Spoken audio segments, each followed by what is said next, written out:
आप सभी को महापर्व छठ पूजा की ढेर सारी शुभकामनाएं।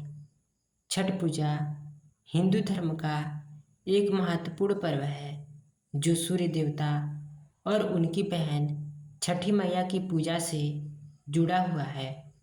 यह पूजा न केवल भक्ति और श्रद्धा का प्रतीक है, बल्कि यह समाज में एकता और पारिवारिक सौहार्द को बढ़ावा देने वाला एक माध्यम है।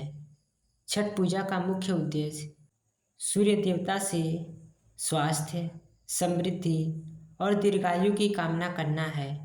इस पूजा में सूर्योदय और सूर्यास्त के समय अर्घ्य अर्पित किया जाता है। यह पूजा खास तौर पर बिहार और उत्तर प्रदेश के लोगों द्वारा की जाती है, लेकिन अब यह पूजा देश भर में मनाई जाती है। पूजा के दौरान जल और सूर्य देवता की उपासना से पर्यावरण की शुद्धता का भी महत्व है। इस बार छठ पूजा का महापर्व 25 अक्टूबर से 28 अक्टूबर तक मनाया जाएगा। तो आइए जानते हैं छठ पूजा की किस तिथि को कौन सा पर्व मनाया जाएगा। पहला दिन नहाय खाए 25 अक्टूबर को। दूसरा दिन 26 अक्टूबर को खरना। तीसरा दिन 27 अक्टूबर को सांध्य अर्घ्य, डूबते सूर्य को अर्घ्य देना। चौथा और अंतिम दिन 28 अक्टूबर उषा अर्घ्य, उगते सूर्य को अर्घ्य देना और उसके बाद पारण। तो आइए जानते हैं छठ पूजा की संपूर्ण सामग्री। छठ पूजा की सामग्री को दो मुख्य भागों में बांटा गया है, पूजन सामग्री और प्रसाद सामग्री। पूजन सामग्री बांस की टोकरी, सूप या दौरा, प्रसाद रखने और अर्घ्य देने के लिए सबसे आवश्यक, पवित्रता और सरलता का प्रतीक। तांबे कांसे का लोटा, सूर्यदेव को जल और दूध का अर्घ्य देने के लिए। नारियल पानी वाला, शुभता, समृद्धि और अखंडता का प्रतीक। गन्ना पत्ते लगे हुए, समृद्धि और दीर्घायु का प्रतीक। पूरा गन्ना घाट पर रखा जाता है। पीला और लाल सिंदूर सुहाग की वस्तु। दीपक, घी, बाती, प्रकाश और ज्ञान के लिए मिट्टी के दिए शुभ माने जाते हैं। हल्दी, कुमकुम, अक्षत, तिलक और पूजा के लिए। अगरबत्ती और धूप सुगंध के लिए। साड़ी और वस्त्र व्रती के लिए पीले या लाल रंग के नए वस्त्र। अन्य सामान पान, साबुत सुपारी, शहद, चावल, अक्षत, कलावा, फूलमाला। प्रसाद सामग्री ठेकुआ, गेहूं के आटे, गुड़ और चीनी और घी से बना पारंपरिक और मुख्य प्रसाद। कसार कुछ क्षेत्रों में बनता है। कसार और चावल के आटे का लड्डू। चावल गुड़ की खीर। खरना के दिन बनने वाला प्रसाद। मौसमी फल सबसे अनिवार्य, शुभता का प्रतीक केला। डाब नींबू, बड़ा मीठा नींबू, नारंगी, सेब, अमरूद आदि।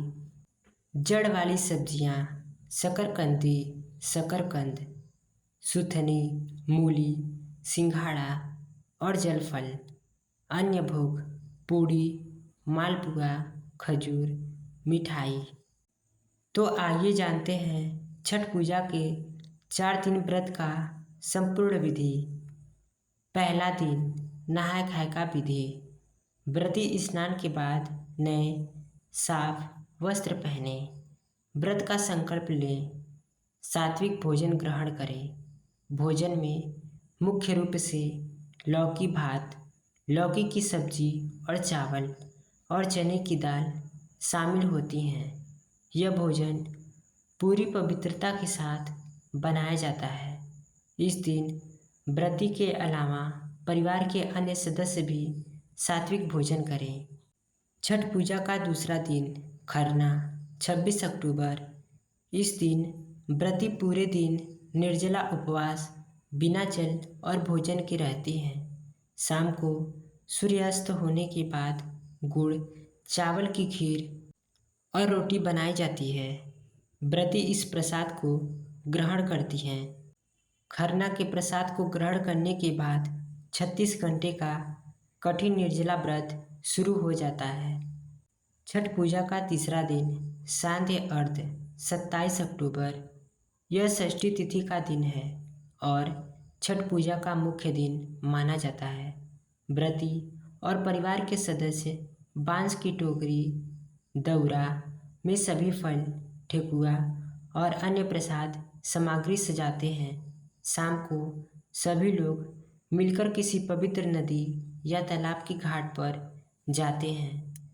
व्रती जल में खड़ी होकर अस्ताचलगामी यानी डूबते हुए सूर्यदेव को अर्घ्य देती हैं। अर्घ्य देने का तरीका: टोकरी में रखे प्रसाद, गन्ने और जल से भरा तांबे का लोटा लेकर जल में खड़े होते हैं। सूर्य को दूध और जल अर्पित किया जाता है। पूजा के दौरान छठी मैया के गीत गाए जाते हैं और सुख समृद्धि की कामना की जाती है। छठ पूजा का चौथा दिन उषा अर्घ्य और पारण का दिन 28 अक्टूबर। उषा अर्घ्य और पारण छठ पर्व का अंतिम दिन है।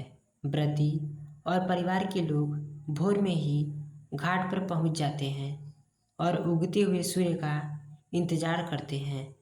व्रती जल में खड़ी होकर फिर से टोकरी में रखे प्रसाद और दूध जल से उगते हुए सूर्यदेव को उषा अर्घ्य देती हैं। अर्घ्य देने के बाद व्रती छठी मैया और सूर्यदेव से अपनी संतान, परिवार की सुख शांति और दीर्घायु का आशीर्वाद मांगती हैं।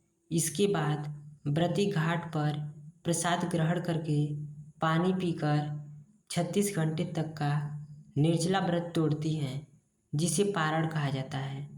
परिवार के सभी सदस्यों में प्रसाद वितरित किया जाता है।